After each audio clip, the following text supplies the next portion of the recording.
Hello viewers, कैसे हो आप सभी। आशा करते हैं आप सभी बिल्कुल बढ़िया होंगे और हमारी जो डेली की वीडियोस आते हैं ज़रूर देखते होंगे।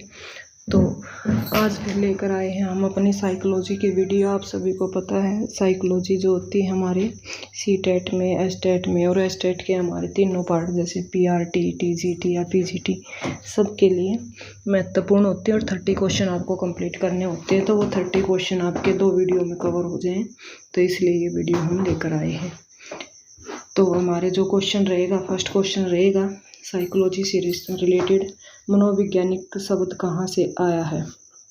इतालवी से, यूनानी से, लैटिन से या ग्रीक से।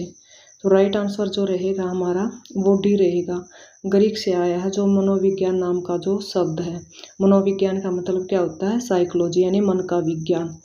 अगर आपको इन पर पूरी वीडियो चाहिए तो आप कमेंट करके बताएं। नेक्स्ट क्वेश्चन आता है हमारा, मनोविज्ञान को डैश और डैश का विज्ञान अध्ययन कहा जाता है। व्यवहार का, मानसिक प्रक्रिया का, मानसिक बीमारी व मानसिक स्वास्थ्य का, शारीरिक अवस्थाएं, मानसिक अवस्थाएं का, या इनमें से कोई भी नहीं। तो राइट आंसर जो रहेगा हमारा तो वो ए रहेगा, मनोविज्ञान को व्यवहार और मानसिक प्रक्रियाओं का विज्ञान का वैज्ञानिक अध्ययन कहा जाता है। तो ये क्वेश्चन बार बार पूछा जाता है कि मनोविज्ञान को किसका विज्ञान कहा गया, तो व्यवहार का विज्ञान कहा जाता है मनोविज्ञान को। नेक्स्ट क्वेश्चन आता है हमारा, मनोविज्ञान एक है जैविक विज्ञान, भौतिक विज्ञान, सामाजिक विज्ञान या प्राकृतिक विज्ञान। तो राइट आंसर जो रहेगा हमारा वो सी रहेगा, मनोविज्ञान जो रहेगा वो सामाजिक विज्ञान रहेगा। क्योंकि मनोविज्ञान यानी जब तक हमें समाज का ही ज्ञान नहीं होगा तो हम अपना कोई भी कार्य है वो नहीं कर सकते हैं, इसलिए सामाजिक विज्ञान को मनोविज्ञान के साथ जोड़ा गया है। तो राइट आंसर आप सभी को पता चला क्या रहेगा, सी। नेक्स्ट क्वेश्चन रहेगा हमारा, बालक का किस वर्ष तक की आयु तक मस्तिष्क विकसित होकर लगभग पूर्ण आकार प्राप्त कर लेता है। 5 वर्ष तक, 6 वर्ष तक, 7 वर्ष तक या 8 वर्ष तक। तो राइट आंसर जो रहेगा हमारा वो बी रहेगा। बालक का जो 6 वर्ष तक की आयु तक जो मस्तिष्क होता है यानी जो दिमाग होता है विकसित होकर लगभग पूर्ण आकार प्राप्त कर लेता है। इसलिए मोस्टली 6 वर्ष के बच्चे को हम जितना ज़्यादा पढ़ाएंगे या कोई भी काम करवाएंगे तो वो आगे बढ़ेगा। नेक्स्ट क्वेश्चन करते हैं, किस सिद्धांत के अनुसार बालक का कामक और भाषा संबंधी विकास होता है। विकास क्रम का सिद्धांत, विकास दिशा का सिद्धांत, एकीकरण का सिद्धांत, परस्पर संबंध का सिद्धांत। तो राइट आंसर जो रहेगा हमारा वो ए रहेगा। विकास क्रम का जो सिद्धांत है इसके अनुसार बालक का कामक और भाषा संबंधी क्या होता है, विकास होता है। तो विकास दिशा का जो विकास क्रम का जो सिद्धांत रहेगा। नेक्स्ट क्वेश्चन आता है हमारा, किस सिद्धांत के अनुसार बालक का विकास सिर से पैर की दिशा में होता है। तो विकास क्रम का सिद्धांत के अनुसार, विकास दिशा का सिद्धांत के अनुसार, या एकीकरण का सिद्धांत या परस्पर संबंध का सिद्धांत। तो राइट आंसर जो रहेगा हमारा वो रहेगा बी। विकास दिशा का जो सिद्धांत है उसके अनुसार जो बालक का विकास है सिर से पैर की दिशा में होता है। तो याद रखना, सिर से पैर की दिशा में होता है विकास दिशा सिद्धांत के अनुसार। नेक्स्ट क्वेश्चन आता है हमारा, किस मनोवैज्ञानिक के अनुसार वातावरण में वे सब बाहरी तत्व आ जाते हैं जिन्होंने व्यक्ति के जीवन को आरंभ करने के समय से प्रभावित किया है। तो कैटल के, थोर्नडाइक के, वुडवर्थ के या बोरिंग के। तो राइट आंसर जो रहेगा हमारा वो सी रहेगा, वुडवर्थ के अनुसार वातावरण में वे सभी बाहरी तत्व आ जाते हैं जिन्होंने व्यक्ति के जीवन को आरंभ करने के समय से ही क्या किया है, प्रभावित किया है। तो यह क्वेश्चन बार बार एग्जाम में पूछा जाता है तो आपको ज़रूर याद रखना है। तो किसने ये बात कही है, वुडवर्थ ने ये बात कही है। नेक्स्ट जो क्वेश्चन रहेंगे हमारे उनकी कुछ स्टेटमेंट थोड़ी लंबी रहेंगी ताकि जो पीजीटी में खासकर ऐसे क्वेश्चन पूछे जाते हैं जिनकी स्टेटमेंट लंबी होती है, पढ़ने का समय जो ज़्यादा लेते हैं, तो वो क्वेश्चन प्लीज़ ध्यान से पढ़ें। नेक्स्ट क्वेश्चन आता है, किसके अनुसार वातावरण वह बाहरी शक्ति है जो हमें प्रभावित करती है। तो जिस बोर्ट ने कहा है या रोस ने कहा है या एनोस्टिसे ने कहा है या वुडवर्थ ने कहा। तो राइट आंसर जो रहेगा हमारा वो बी रहेगा। रोज के अनुसार वातावरण वह भारी शक्ति है जो हमें क्या करती है, प्रभावित करती है। तो सभी जितने भी हमारे साइकोट्रिस्ट हुए उन्होंने अपनी अपनी अलग अलग डेफिनेशंस दी हैं। तो आपको याद रखना रोज ने ये बात कही है। नेक्स्ट क्वेश्चन आता है, मनोवैज्ञानिक फ्राइड के अनुसार ईदम का आधार किसे मानोगे, भय को, सुख को, निराशा को या कल्पना को। तो राइट आंसर जो रहेगा हमारा वो भी रहेगा सुख को। मनोवैज्ञानिक फ्राइड के अनुसार क्या मानते हैं हम, ईदम का आधार मानते हैं। तो वेरी वेरी इंपॉर्टेंट क्वेश्चन है। नेक्स्ट क्वेश्चन रहेगा हमारा, समुद्र में तैरते हुए हिमखंड सेमन की तुलना किससे की गई है, क्रो एंड क्रो ने, रोस ने, सिगमंड फ्राइड ने या श्रीमती हरलोक ने। तो राइट आंसर जो रहेगा वो सी रहेगा, सिगमंड फ्राइड ने समुद्र में तैरते हुए हिमखंड की सेमन की तुलना जो की है। तो राइट आंसर हमारा सी। नेक्स्ट क्वेश्चन रहेगा, मानव विकास का क्रम गर्भावस्था से लेकर तक सतत रूप से चलता है। तो शैशवावस्था तक, किशोरावस्था तक, प्रौढ़ावस्था तक या वृद्धावस्था तक। तो राइट आंसर आप सभी को पता है डी रहेगा, मानव विकास का जो क्रम गर्भावस्था से लेकर वृद्धावस्था तक सतत रूप से क्या करता रहता है, चलता रहता है। तो गर्भावस्था से लेकर वृद्धावस्था तक। नेक्स्ट क्वेश्चन रहेगा हमारा, कितने माह में शिशु के दांत आने आरंभ हो जाते हैं, 4 माह में, 6 माह में, 7 वर्ष में या 8 वर्ष में। तो राइट आंसर हमारा बी रहेगा, 6 माह में जो शिशु के दांत हैं जो आने स्टार्ट हो जाते हैं, यानी उनकी शुरुआत हो जाती है 6 माह का, जब 6 महीनों का बच्चा होता है तब से। नेक्स्ट क्वेश्चन रहेगा हमारा, किसके कथन अनुसार बालक के प्रथम 6 वर्षों के बाद 12 वर्षों से दुगना सीख लेता है, गैसल ने, थॉमस ने, एडलोर ने या किलपैट्रिक ने। तो राइट आंसर हमारा ए रहेगा, गैसल ने। बालक प्रथम 6 वर्षों के बाद के 12 वर्षों से दुगना सीख लेता, ये बात कही है। तो राइट आंसर हमारा आपको पता चला ए। नेक्स्ट क्वेश्चन आता है, वंशाक्रम डैश व्यक्तिगत गुणों का योग है, अर्जित, जन्मजात, मानसिक या सामाजिक। तो राइट आंसर जो रहेगा हमारा वो बी रहेगा, जन्मजात। जो वंशानुक्रम है वो जन्मजात व्यक्ति के गुणों का योग होता है। वंशानुक्रम क्या होता है, जो हमारे वंश से पीढ़ी दर पीढ़ी जो चलती आ रही हैं उन गुणों को हमने वंशानुक्रम गुण माना है। नेक्स्ट क्वेश्चन आता है हमारा, शैशवावस्था के किन वर्षों में शिशु का शारीरिक विकास अति तीव्र गति से होता है, प्रथम 2 वर्षों में, प्रथम 3 वर्षों में, प्रथम 4 वर्षों में या 5 वर्षों में। तो राइट आंसर जो रहेगा हमारा वो भी रहेगा, प्रथम 3 वर्षों में शैशवावस्था में जो शिशु का शारीरिक विकास होता है वो अधिक तेजी से होता है। तो पहले 3 साल रहेंगे। नेक्स्ट क्वेश्चन रहेगा हमारा, मानव शरीर का निर्माण तथा के योग से होता है, कोषों, ऊतकों, हड्डियों।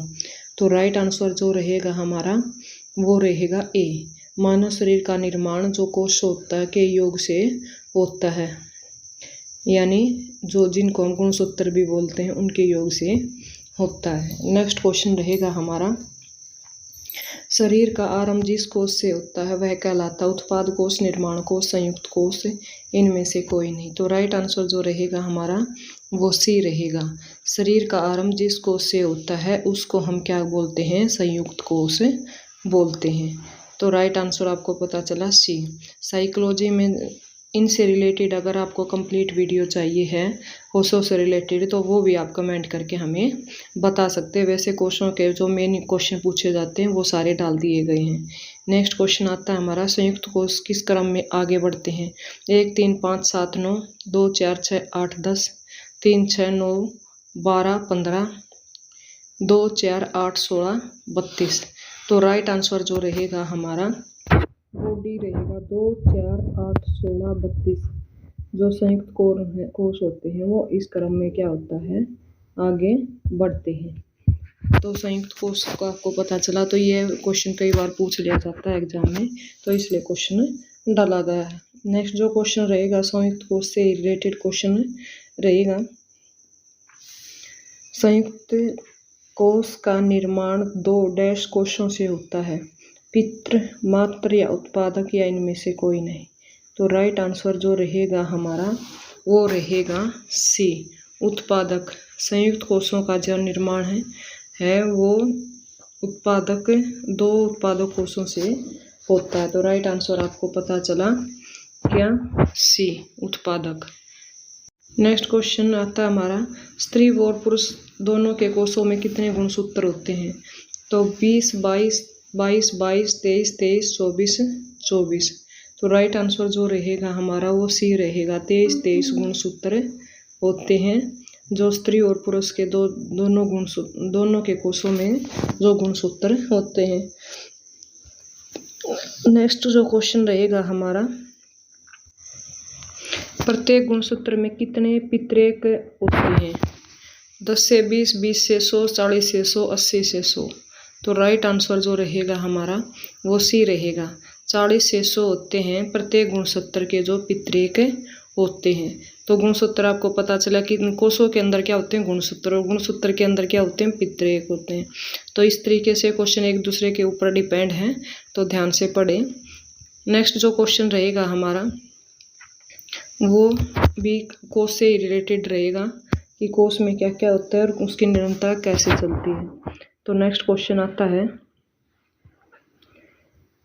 बीज कोष की निरंतरता के नियम के प्रतिपादक हैं लैम, मार्क, मैकडोवेल, बीजमैन, डार्विन। तो राइट आंसर रहेगा सी, जो बीजमैन है वो क्या रहेंगे, बीज कोष की निरंतरता के नियम के प्रतिपादक रहेंगे। तो बीजमैन से आपको याद रखना है बीज कोष। तो इसके प्रतिपादक यानी जो इसको बनाने वाले हैं कौन है, सी रहेगा, बीजमैन। नेक्स्ट क्वेश्चन रहेगा हमारा, किस नियम के अनुसार बालक अपने माता पिता के विशिष्ट गुणों को त्याग करके सामान्य गुणों को ग्रहण करता है? संक्रमण का नियम के कारण, प्रत्यागमन का नियम, मेंडल का नियम, समानता का नियम। तो राइट आंसर जो रहेगा हमारा वो रहेगा ए, संक्रमण का जो नियम है इसके अनुसार बालक अपने माता पिता के विशिष्ट गुणों को छोड़ देता है और सामान्य गुणों को क्या कर लेता है, ग्रहण कर लेता है। तो संक्रमण का गुण आपको याद रखना है, तो कौन सा है, संक्रमण का नियम। नेक्स्ट क्वेश्चन रहता है हमारा, किस नियम के अनुसार माता पिता द्वारा अपने जीवन काल में अर्जित किए जाने वाले गुण उनकी संतान को प्राप्त होते हैं?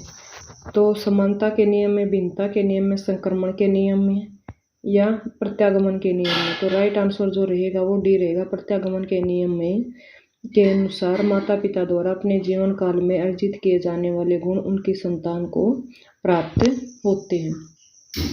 राइट आंसर आपको पता चला। नेक्स्ट क्वेश्चन रहेगा हमारा, मेंडल के नियम के प्रतिपादक कौन थे? Gregor John Mendel, driver John Mendel, professor John Mendel या इनमें से कोई नहीं? तो राइट आंसर हमारा ए रहेगा, जो ग्रेगर जॉन मेंडल जी थे वो मेंडल के नियम के क्या रहेंगे, प्रतिपादक रहेंगे, जिन्होंने इस सिद्धांत को दिया है।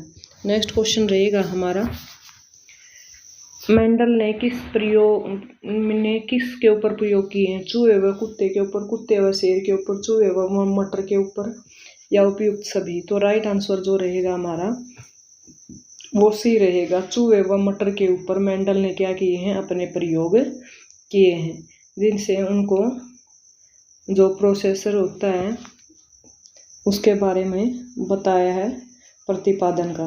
नेक्स्ट क्वेश्चन आता है हमारा, साइकोलॉजी से रिलेटेड, किस नियम के अनुसार जैसे माता पिता होते हैं वैसे ही संतान होती है? मेंडल के नियम के, भिन्नता का नियम, संक्रमण का नियम या समानता का नियम? तो राइट आंसर जो रहेगा हमारा वो ए रहेगा, मेंडल के नियम के अनुसार ये बताया गया है जैसे माता पिता होते हैं वैसे ही उनकी संतान होती है। नेक्स्ट क्वेश्चन रहेगा हमारा, किस नियम के अनुसार बच्चे अपने माता पिता की सच्ची अनुकृति नहीं होते हैं? मेंडल के नियम के कारण, भिन्नता के नियम के कारण, संक्रमण के नियम के कारण या समानता के नियम के कारण? तो राइट आंसर हमारा भी रहेगा, भिन्नता का जो नियम होता है जिसमें माता पिता से अलग बच्चे होते हैं, तो वो उसके अनुसार, भिन्नता का नियम के अनुसार बच्चे अपने माता पिता की सच्ची अनुकृति नहीं होते हैं। तो राइट आंसर आपको पता चला, भिन्नता के अलग अलग नियम बनाए गए, समानता का नियम, संक्रमण का नियम या मेंडल का या समान। तो इस तरीके से आपको याद रखना, इस नियम में क्या आएगा, भिन्नता का नियम। नेक्स्ट क्वेश्चन आता है, क्रियात्मक अनुसंधान का प्रमुख कार्य है नए तथ्यों की खोज करना, स्थानीय समस्याओं का समाधान करना, नई व आधारभूत समस्याओं का समाधान करना। तो राइट आंसर जो रहेगा हमारा वो बी रहेगा। क्रियात्मक अनुसंधान का प्रमुख कार्य स्थानीय समस्याओं का समाधान करना। बाकी जो तथ्य दिए गए हैं वो गलत हैं, तो आपको याद रखना है स्थानीय समस्याओं का समाधान करना क्रियात्मक अनुसंधान का कार्य है। नेक्स्ट क्वेश्चन आता है हमारा, एक शोधकर्ता के रूप में आप निम्नलिखित में से कौन से शीर्षक को अनुसंधान प्रस्ताव में सम्मिलित नहीं करेंगे? अनुसंधान समस्या की पृष्ठभूमि, अनुसंधान के उपकरण, अनुसंधान के लिए मूल विस्तृत व्याख्या, अनुसंधान की परिकल्पनाएं। तो राइट आंसर हमारा सी रहेगा। अनुसंधान के लिए मूल जो विस्तृत व्याख्या है इसके अनुसार क्या है, शोधकर्ता शीर्षक अनुसंधान प्रस्ताव में सम्मिलित नहीं करेंगे। नेक्स्ट क्वेश्चन आता है, उच्च प्राथमिक स्तर पर शिक्षक को क्रियात्मक शोध का ज्ञान होना चाहिए क्योंकि वे इसके माध्यम से बच्चों की समस्या की पहचान कर सुधार करने का कौशल विकसित कर पाएंगे। बी दिया गया अपना स्वयं का विकास कर पाएंगे। सी बच्चों का प्रभावी ढंग से पढ़ा पाएंगे। या डी शोध करने का कौशल विकसित कर पाएंगे। तो राइट आंसर हमारा रहेगा ए। उच्च प्राथमिक स्तर पर शिक्षक को क्रियात्मक शोध का ज्ञान होना चाहिए क्योंकि वो इसके माध्यम से बच्चों की समस्या की पहचान कर सुधार करने का कौशल का विकसित कर पाएंगे। नेक्स्ट क्वेश्चन आएगा हमारा, क्रियात्मक अनुसंधान का केंद्र बिंदु है संदर्भयुक्त, समयबद्ध, समय व वाचन या इनमें से कोई नहीं। तो राइट आंसर हमारा ए रहेगा। संदर्भयुक्त समयबद्ध जो है क्रियात्मक अनुसंधान का मुख्य केंद्र या मेन बिंदु रहता है। नेक्स्ट क्वेश्चन आता है हमारा, शिक्षा का अधिकार भारतीय संविधान में किस मूल्य अधिकार में शामिल है? संस्कृति व शिक्षा संबंधी अधिकार में, धार्मिक स्वतंत्रता का अधिकार, स्वतंत्रता का अधिकार व समानता का अधिकार। तो राइट आंसर जो रहेगा हमारा वो ए रहेगा। संस्कृति व शिक्षा संबंधी जो अधिकार है वो शिक्षा का अधिकार भारतीय संविधान में मूल अधिकार में शामिल किया गया है। तो राइट आंसर आपको पता चला ए, जिसमें हम शिक्षा ग्रहण करते हैं। नेक्स्ट क्वेश्चन आता है, प्राथमिक स्तर पर शिक्षक के न्यूनतम कार्य दिवस हैं 200, 220, 1800। तो राइट आंसर जो रहेगा हमारा वो ए रहेगा। प्राथमिक स्तर पर शिक्षक के न्यूनतम कार्य दिवस 200 होते हैं, यानी 365 दिन में से सिर्फ 200 दिन ही मोस्टली काम करता है एक सरकारी शिक्षक। नेक्स्ट क्वेश्चन रहेगा हमारा, प्राथमिक स्तर पर शैक्षणिक घंटे निर्धारित हैं 800, 100, 1100 या 700। तो राइट आंसर हमारा रहेगा ए 800। प्राथमिक स्तर पर जो शैक्षणिक घंटे निर्धारित किए गए हैं वो 800 घंटे निर्धारित किए गए हैं। इन 800 घंटों के अकॉर्डिंग कार्य करता है एक शिक्षक। नेक्स्ट क्वेश्चन आता है हमारा, क्रियात्मक अनुसंधान का उद्देश्य है नवीन ज्ञान की खोज करना, शैक्षिक परिस्थितियों में व्यवहार का विज्ञान, विद्यालय तथा कक्षा के शैक्षिक कार्य प्रणाली में सुधार लाना या इनमें से कोई नहीं। तो राइट आंसर जो रहेगा हमारा वो सी रहेगा। विद्यालय तथा कक्षा की शैक्षिक कार्य प्रणाली में सुधार लाना क्रियात्मक अनुसंधान का मुख्य उद्देश्य होता है क्योंकि सभी कार्य जो होता है वो बच्चे के इर्द गिर्द घूमता है, यानी मेन विकास बच्चे का होना चाहिए। नेक्स्ट क्वेश्चन आता है हमारा, क्रियात्मक अनुसंधान के संबंध में कौन सा कथन सही नहीं है? देखो स्टेटमेंट थोड़ी लंबी दी गई है लेकिन इस तरीके की स्टेटमेंट पीजीटी में पूछी जाती है तो इसलिए क्वेश्चन बना कर दिया गया है। एक अध्यापक एवं शिक्षा व्यवसाय में जुड़े लोगों के द्वारा किया जाता है, यह किसी विशिष्ट समस्या समाधान के लिए किया जाता है, व्यापक क्रिया स्तर जाता पर निर्णय लेने के लिए सूचना संकल्प का कार्य इसमें किया जाता है, स्थानीय अनुसंधान स्तर पर किया रोजमर्रा जाता है कि यह समस्याओं के समाधान के लिए है। नेक्स्ट तो राइट आंसर जो हमारा रहेगा वो रहेगा सी रहेगा, व्यापक क्रिया स्तर पर है, निर्णय लेने के लिए सूचना संकलन का कार्य इसमें से किया जाता है। तो स्टेटमेंट लंबी वजह से आपको क्वेश्चन 2 बार पढ़ना पड़ेगा ताकि आपका आंसर सही रहे। नेक्स्ट क्वेश्चन आता है हमारा, निजी स्कूलों में गरीब बच्चों के लिए सीटें आरक्षित हैं 25, 30, 40 या 45। तो राइट आंसर रहेगा हमारा ए 25। निजी स्कूलों में जो सीटें आरक्षित होती हैं वो 25 होती हैं। नेक्स्ट क्वेश्चन आता है, शिक्षा का अधिकार अधिनियम 2009 संबंधित नहीं है निःशक्त बच्चों से 6 से 14 आयु वर्ग के बच्चों से, 14 से 18 वर्ष की आयु के बच्चों से, बच्चों की नियमित उपस्थिति से। तो राइट आंसर हमारा सी रहेगा। 14 से 18 वर्ष के आयु के बच्चों से शिक्षा का अधिकार अधिनियम 2009 संबंधित नहीं है। नेक्स्ट क्वेश्चन रहेगा हमारा शिक्षा से ही संबंधित। शिक्षा का अधिकार अधिनियम 2009 में एक अध्यापक को निम्न में से किस दायित्व को पूरा करना होगा? विद्यालय में नियमित रूप से समय पर उपस्थित होना होगा, पाठ्यक्रम का संचालन पर पूरा करना होगा, संपूर्ण पाठ्यक्रम को निर्धारित समय पर पूरा करना होगा या उपयुक्त सभी। तो राइट आंसर जो रहेगा हमारा वो डी रहेगा। शिक्षा का अधिकार अधिनियम 2009 में एक अध्यापक को ये जितने भी कार्य दिए गए हैं ये सभी दायित्वों को पूरा करना होगा, चाहे उसमें विद्यालय में नियमित रूप से समय पर उपस्थित होना हो या पाठ्यक्रम को पूरा करना हो या संपूर्ण पाठ्यक्रम निर्धारित करके पूरा करना हो। तो ये सारे टीचर के ऊपर लागू होने वाले नियम हैं। नेक्स्ट क्वेश्चन आता है हमारा शिक्षा का अधिकार 2009 में निर्दिष्ट किया गया है कि कक्षा 1 से 5वीं तक यदि प्रवेश दिए गए विद्यार्थियों की संख्या 200 से अधिक है तो विद्यार्थी अध्यापक आवश्यक अनुपात होगा 30 का, 40 का, 45 का या 50 का। तो राइट आंसर जो रहेगा वो बी रहेगा 40 का। यह शिक्षा का अधिकार 2009 निर्दिष्ट किया गया है कि कक्षा 5वीं से 1 से 5वीं तक यदि प्रवेश दिए गए विद्यार्थियों की संख्या 200 से अधिक है तो विद्यार्थियों के साथ अध्यापक का जो अनुपात होगा वो कितना होगा, जो एवरेज होगी वो 40 के लगभग होगी। नेक्स्ट क्वेश्चन रहेगा हमारा भारत के संविधान में किसके लिए निःशुल्क अनिवार्य शिक्षा है? सभी छात्रों के लिए, 14 वर्ष तक सभी बच्चों के लिए, सभी छात्रों एवं प्रौढ़ों के लिए, सभी नागरिकों के लिए। तो राइट आंसर रहेगा हमारा बी 14 वर्ष तक सभी बच्चों के लिए, यानी जो भी स्कूल में 14 साल तक के नीचे तक के बच्चे जाते हैं उन सभी बच्चों के लिए भारतीय संविधान के अनुसार जो शिक्षा है वो निःशुल्क रहेगी, यानी करीब करीब 8वीं क्लास तक के जो बच्चे होते हैं उनके लिए जो शिक्षा होती है वो फ्री दी जाती है गवर्नमेंट स्कूल्स में।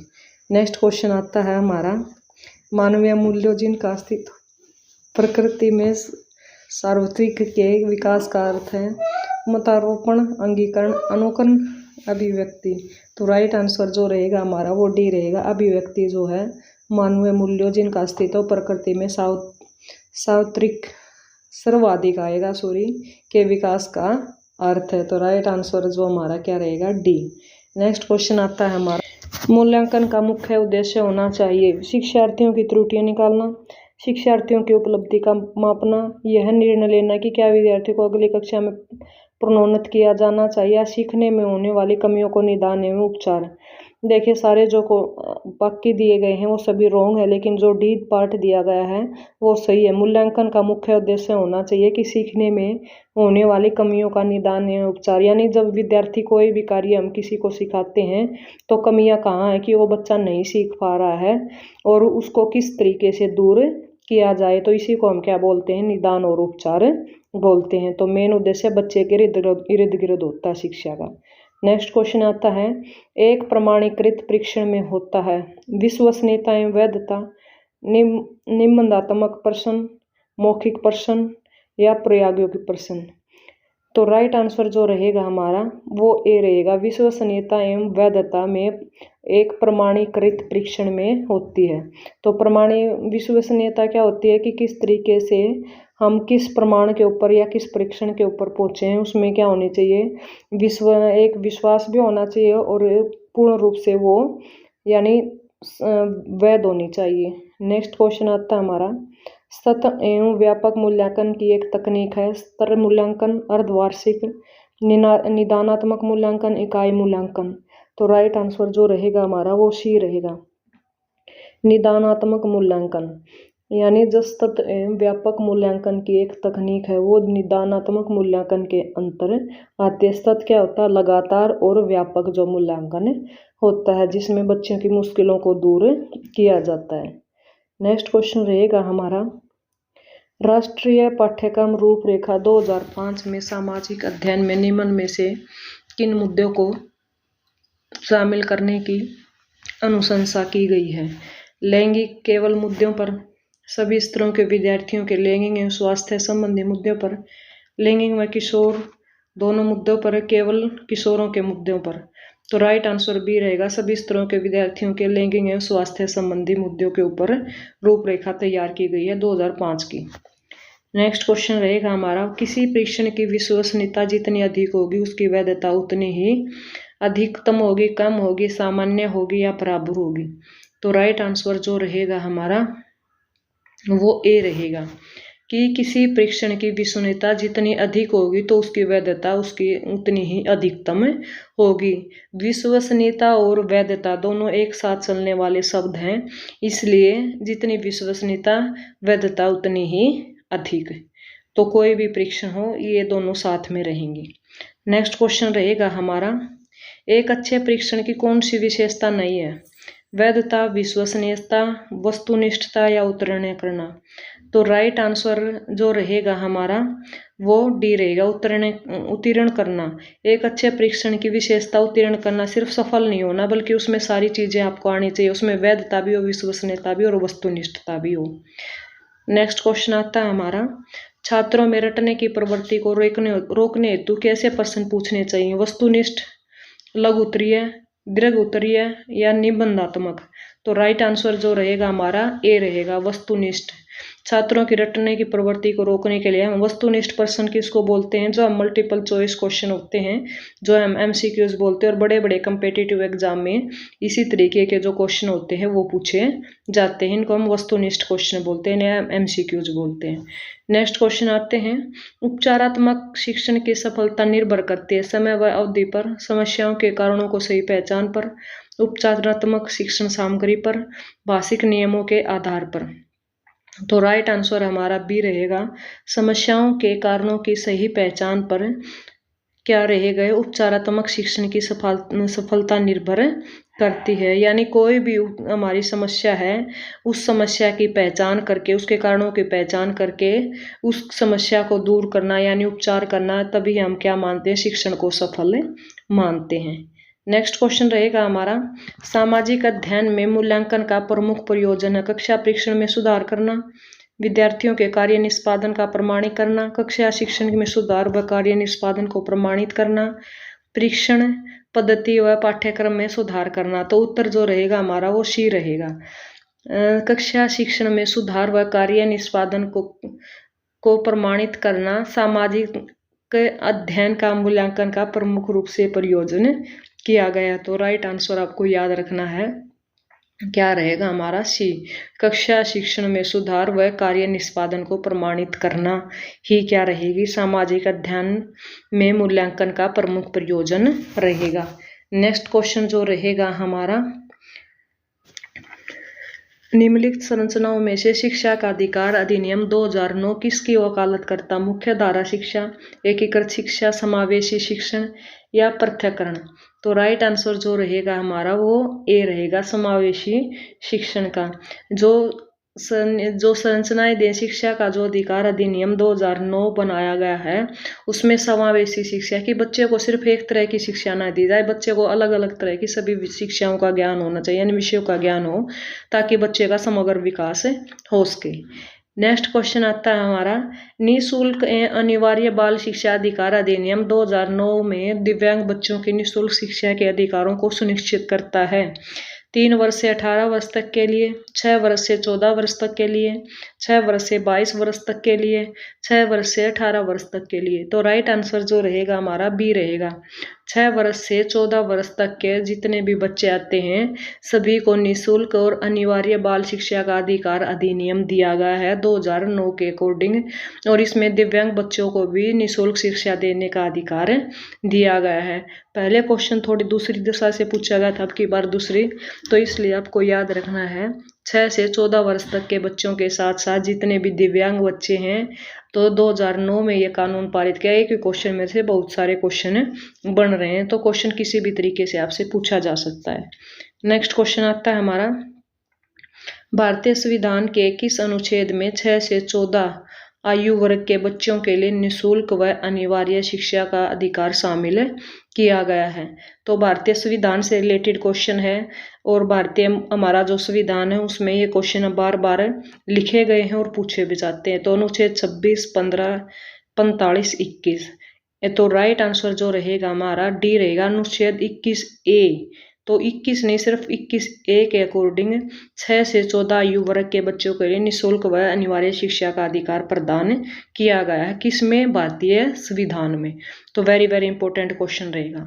नेक्स्ट क्वेश्चन आएगा, RTE एक्ट 2009 के अनुसार शिक्षक हेतु प्रति सप्ताह कार्य घंटे हैं 40, 42, 45, 48। तो राइट आंसर जो रहेगा हमारा वो सी रहेगा 45।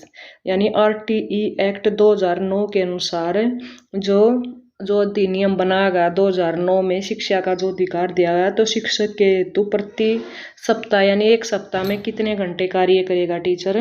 तो 45 घंटे कार्य करेगा। वेरी वेरी इंपॉर्टेंट क्वेश्चन रहेगा एक टीचर की दृष्टि से, आप पेपर देने जा रहे हैं टीचर का। नेक्स्ट क्वेश्चन आता है हमारा, हरमन रोसा का संबंध किस देश से है जिसने रोसा विधि बनाई थी?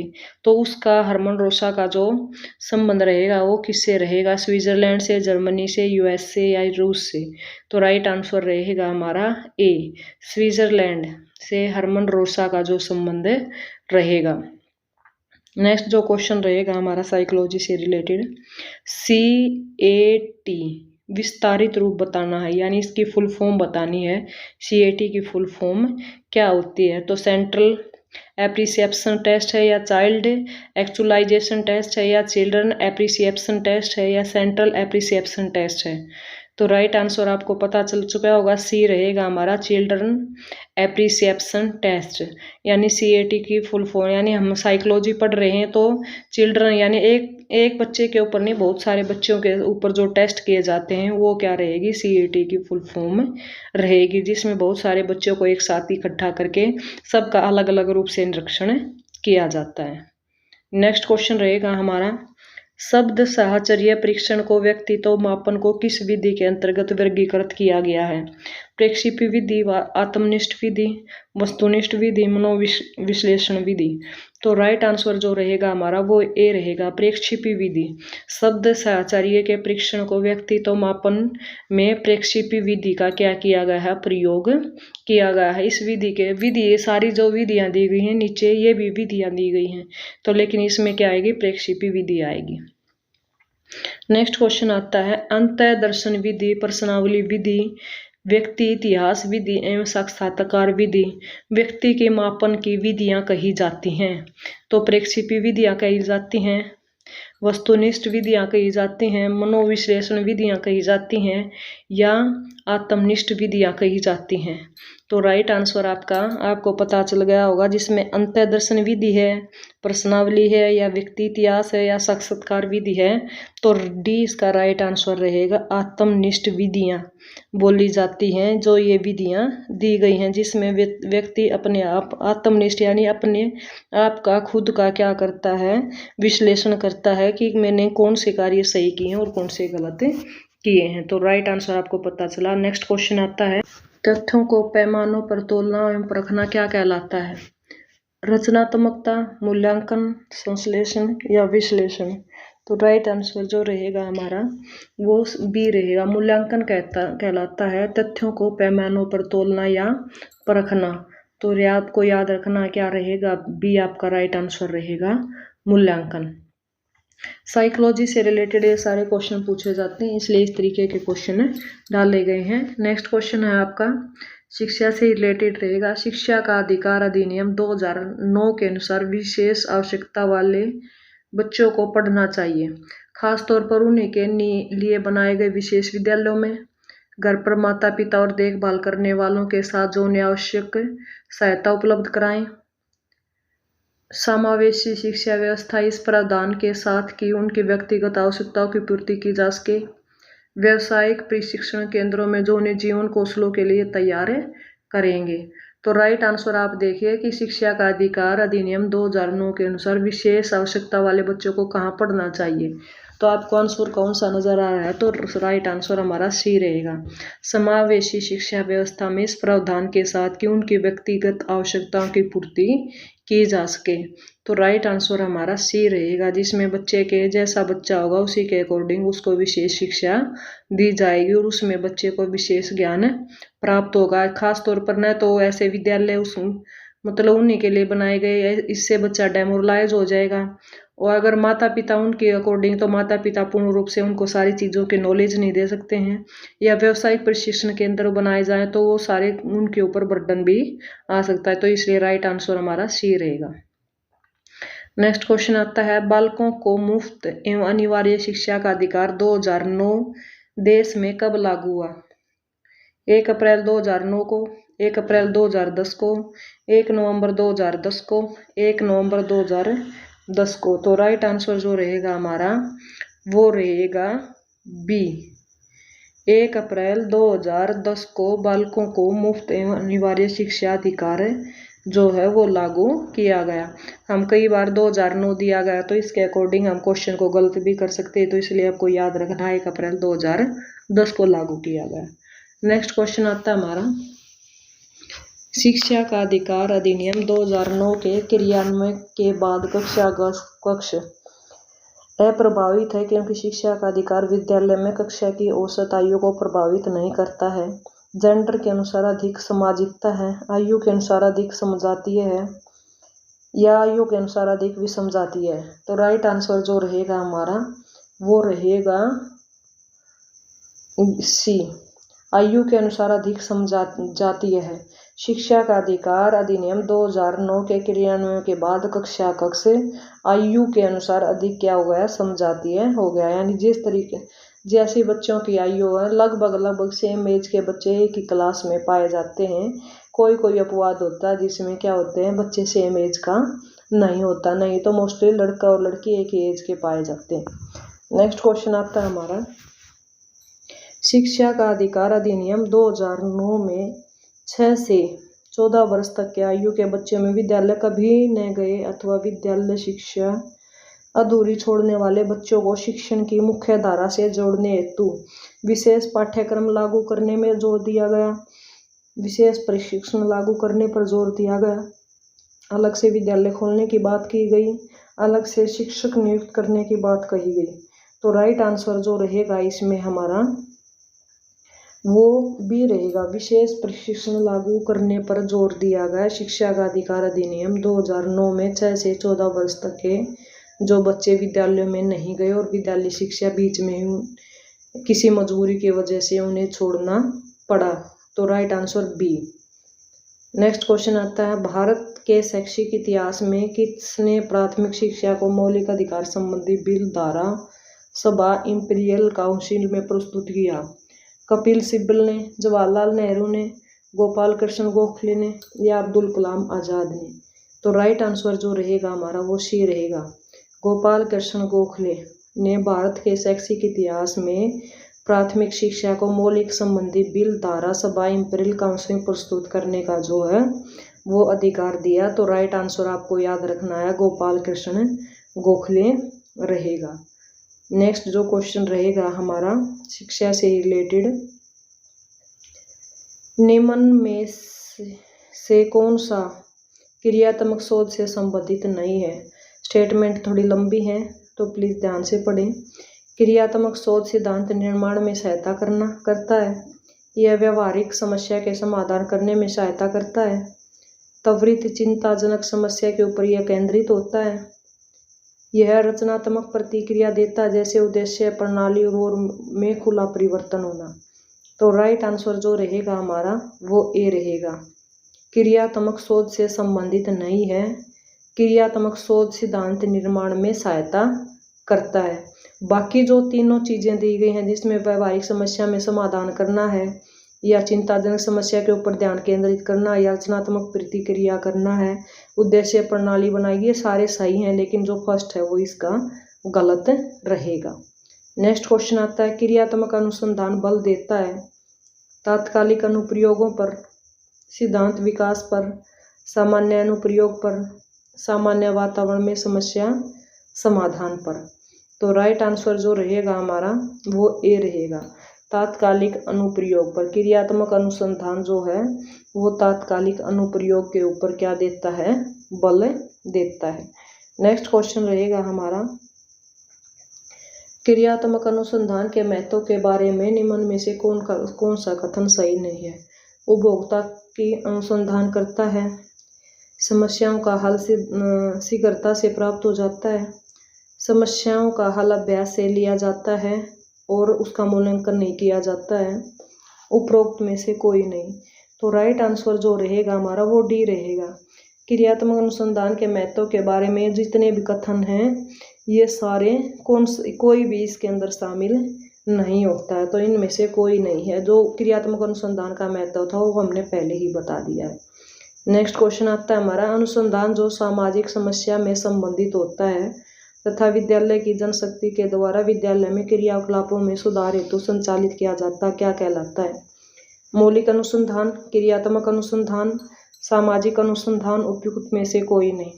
तो राइट आंसर जो रहेगा हमारा वो बी रहेगा। क्रियात्मक अनुसंधान कहलाता है अनुसंधान में जो सामाजिक समस्या से संबंधित होता है तथा विद्यालय की जनशक्ति के द्वारा विद्यालय में क्रियाकलापों के सुधार हेतु संचालित किया जाता है। तो उसको हम क्या बोलते हैं? क्रियात्मक अनुसंधान बोलते हैं।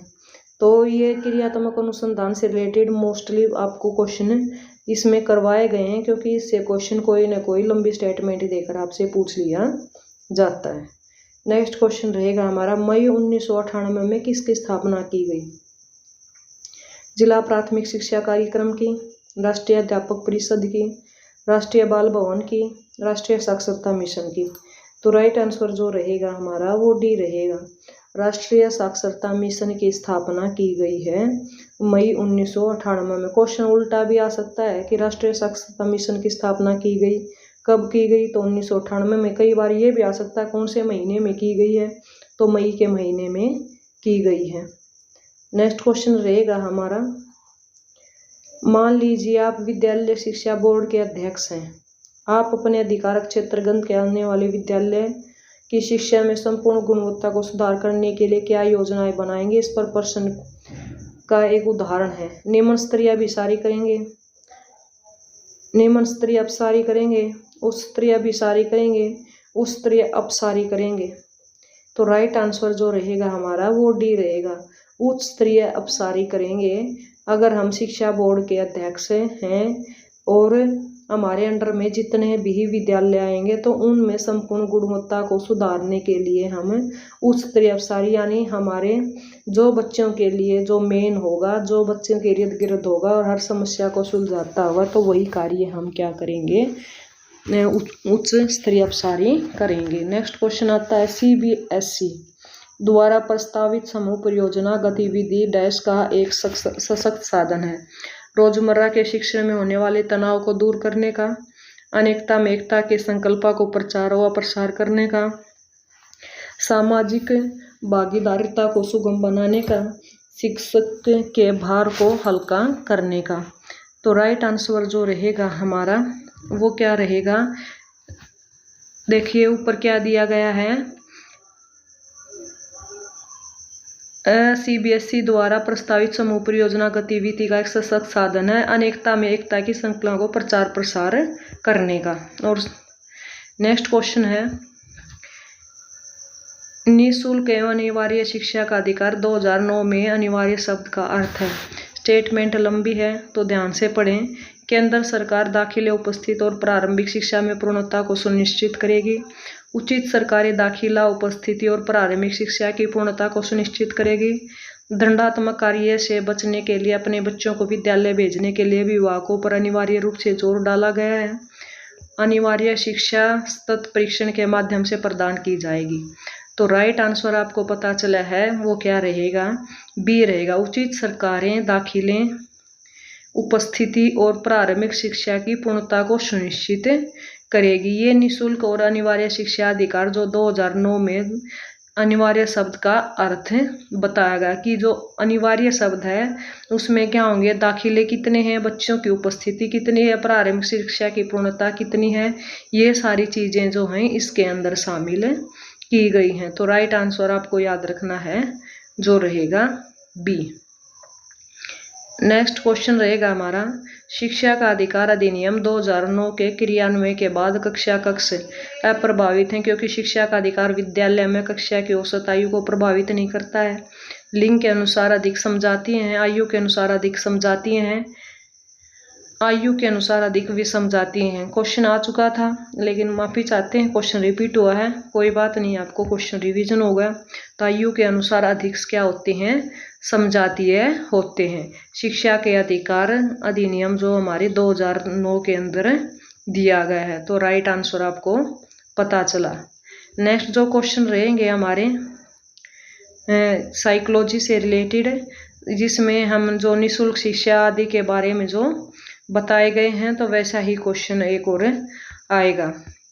नेक्स्ट क्वेश्चन आपका रहेगा निःशुल्क एवं अनिवार्य शिक्षा का अधिकार 2009 के अंतर्गत किसी भी अध्यापन को निम्न में से किस कार्य के लिए नहीं लगाया जा सकता। 10 वर्ष पश्चात होने वाली जनगणना में, आपदा राहत कार्य में, चुनाव संबंधी कार्य में, पल्स पोलियो कार्यक्रम में। तो राइट आंसर जो रहेगा हमारा वो डी रहेगा, पल्स पोलियो कार्यक्रम में। यानी निःशुल्क एवं अनिवार्य शिक्षा का जो अधिकार है वो 2009 के अंतर्गत किसी भी अध्यापन में निम्न में से किस कार्य में नहीं लगाया जाता। तो पल्स पोलियो कार्यक्रम में नहीं, क्योंकि 10 वर्ष पश्चात होने वाली जनगणना में भी लगाते हैं, आपदा राहत कार्यक्रम में भी और चुनाव संबंधी कार्य। लेकिन जो पल्स पोलियो अभियान है वो 5 वर्ष तक के बच्चों के लिए चलता है, और जो निःशुल्क अभियान है वो किसके लिए, 6 से 14 वर्ष तक के बच्चों के लिए चलाया गया है। नेक्स्ट का जो क्वेश्चन रहेगा हमारा, शिक्षा का अधिकार संविधान संशोधन के द्वारा किस वर्ष समवर्ती सूची में डाला गया। 1952 में, 1976 में, 1986 में, 1982 में। तो राइट आंसर जो रहेगा हमारा वो बी रहेगा। 1976 में जो शिक्षा का अधिकार है वो संविधान संशोधन के द्वारा समवर्ती सूची में डाला गया। हमारी 3 सूचियां हैं, केंद्र सूची, राज्य सूची और समवर्ती सूची। तो शिक्षा का अधिकार रहेगा वो कौन से किसके अधिकार में रहेगा, समवर्ती सूची के अधिकार में रहेगा। वेरी वेरी इंपॉर्टेंट क्वेश्चन है। नेक्स्ट क्वेश्चन रहेगा हमारा, नामांकन पर बढ़ाने, उनकी उपस्थिति बनाए रखने एवं बच्चों को पोषण स्तर सुधारने हेतु प्राथमिक शिक्षा के लिए राष्ट्रीय पोषण सहयोग कार्यक्रम या मध्याह्न भोजन योजना कब शुरू की गई। 4 जून 2005 में, 26 जनवरी 2008 में, 2 अक्टूबर 2005 में, 15 अगस्त 1995 में। तो राइट आंसर जो रहेगा हमारा वो बी रहेगा, 26 जनवरी 2008 में। 26 जनवरी को क्या होते हैं हमारा, हम रिपब्लिक डे के रूप में मनाते हैं। तो 2008 में नामांकन बढ़ाने, उनकी उपस्थिति बनाए रखने एवं बच्चों को पोषण स्तर में सुधारने हेतु प्राथमिक शिक्षा के लिए राष्ट्रीय पोषण सहयोग कार्यक्रम या मध्याह्न भोजन योजना शुरू की गई। कई बार ये पूछ लेते हैं मिड डे मील योजना कब शुरू की गई है, तो 26 जनवरी 2008 में। और ये क्यों की गई है, ताकि जो गरीब बच्चे हैं ज़्यादा से ज़्यादा एडमिशन लें किसी न किसी लालच में, और जो स्कूलों की स्ट्रेंथ पूरी हो और बच्चों को क्या हो, शिक्षा प्राप्त हो। Thank you student, thank you viewers. ये आज के हमारे क्वेश्चन रहेंगे साइकोलॉजी से रिलेटेड। हमने क्वेश्चन थोड़े फटाफट करवाए हैं ताकि आपकी जो वीडियो ज़्यादा लेंथी ना बने, आप जल्दी से जल्दी फास्ट और क्विक रिवीजन कर सकें और एग्ज़ाम में पूरा इन क्वेश्चनों का फ़ायदा उठा सकें। अगर आपको वीडियो पसंद आई है तो प्लीज़ जाते जाते आप सभी वीडियो को लाइक करें, चैनल को शेयर करें और सब्सक्राइब करें। और कोई भी आपका कमेंट आता है वीडियो से रिलेटेड या कोई कमी आपको लगती है तो कमेंट में डालकर ज़रूर सूचित करें, ताकि हम आगे अपने आने वाली जो कमियां हैं उनमें सुधार कर सकें और आपके लिए एक और अच्छी सी एक नई वीडियो बनाकर तैयार करें। आप सभी का बहुत बहुत धन्यवाद। मिलते रहेंगे आपसे ऐसी ही मोटिवेशनल वीडियो के साथ।